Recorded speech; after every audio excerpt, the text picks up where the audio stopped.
Dominique Bourg, êtes-vous vraiment certain que nous ne reviendrons pas au monde d'avant? Ah ben certainement pas. Je suis même quasi sûr que dans un premier temps, on risque de revenir au monde d'avant. De ce fait-là, non, ça a déjà commencé. Et Trump, par exemple, lui, qui est tout à fait emblématique dans le genre, en a profité, mais il est dans la continuité de ce qu'il fait depuis qu'il est élu. Il en a profité pour finir de supprimer toutes les protections en matière de pollution automobile. Il faut quand même le faire. Et puis même, par exemple en France, la loi là, sur l'urgence sanitaire qui a été votée, le troisième volet permet à un préfet ou au gouvernement de passer outre toutes les protections et toutes les normes habituelles. C'est quand même assez étonnant. Donc non, la menace d'un retour au passé, elle est malheureusement très puissante. Ça ne veut pas dire que ça se fera absolument, mais en tout cas, les chances pour que cela se fasse au jour d'aujourd'hui, au moment où je vous parle, elles sont très élevées. Alors, à mon avis, ça ne se fera pas très longtemps. Tout simplement parce que, déjà, si on a une autre attaque virale, on n'aura pas les moyens de rebloquer l'économie. Et donc là, on devra essuyer une mortalité différente. Et donc le lien avec le côté écologique peut-être qui finira par rentrer dans la tête des gens. Et puis de toute façon, la décennie dans laquelle on va rentrer, elle va être sur le plan climatique assez horrible. Depuis 2018-2019, on voit bien que le climat aura vraiment basculé.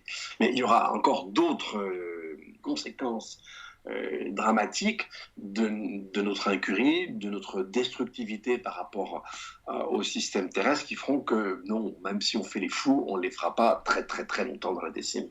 On finira par être arrêté. Dominique Bourg, pensez-vous que nous puissions sortir de cette crise sans croissance? Autrement dit, est-ce qu'une écologie compatible avec la croissance est envisageable selon vous? De toute façon, il n'y a pas d'écologie compatible avec la croissance. Ce n'est pas la peine de compter cette histoire, c'est une fable qu'on raconte depuis 40 ans. Ce qui détruit le système Terre, ce sont les flux de matière et les flux d'énergie. Les flux de matière et les flux d'énergie sont directement corrélés au niveau de vie. Donc en fait, si vous voulez, ça n'existe pas, la croissance verte. Il faut qu'on arrête de parler de ça. C'est une absurdité, c'est un mensonge.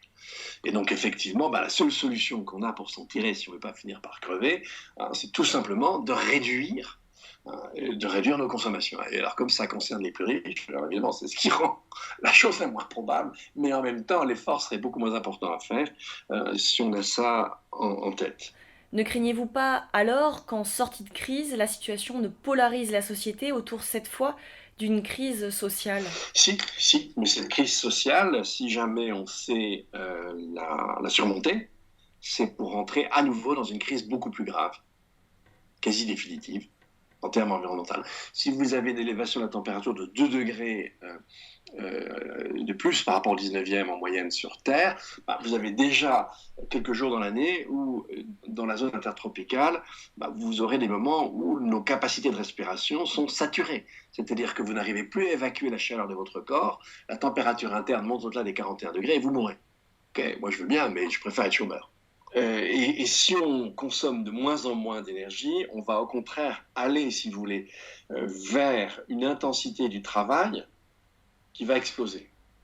Donc en fait, en réorganisant la société, mais évidemment avec des revenus qui seront moins élevés, ça c'est clair, on va appeler un chat, mais si on resserre les inégalités, ce n'est pas forcément un problème, bien, vous n'aurez pas de chômage. Toute la difficulté, c'est que évidemment il nous faut des moyens transitoires. Alors il existe certains moyens transitoires. On peut avoir des cartes de paiement pour les plus pauvres, etc. Enfin bon, on peut trouver des moyens, mais ça demande une sacrée organisation. Et il faut un vrai consensus social. On en est à milieu pour, si vous voulez, faire évoluer l'ensemble sur 20 ou 30 ans. L'effort dont il s'agit, avec un resserrement des revenus, avec une mise en concurrence qui pourrait être moins forte, etc., avec des buts fixés qui sont très clairs, baisser les niveaux de production, réduire les objets, réduire les activités extractives, faire verser l'agriculture vers une agriculture plutôt en termes d'agroécologie, une politique, alors évidemment sur un temps qui n'est pas une année, de resserrement des inégalités, c'est quelque chose qui pourrait avoir un assentiment populaire. Mais ça suppose que les gens aient vraiment bien compris la situation où nous sommes. Alors, je pense que c'est en partie vrai, mais de loin pas total. Mais ça, c'est le moyen de répondre à la crise du chômage sans réoccasionner une crise environnementale effrayante.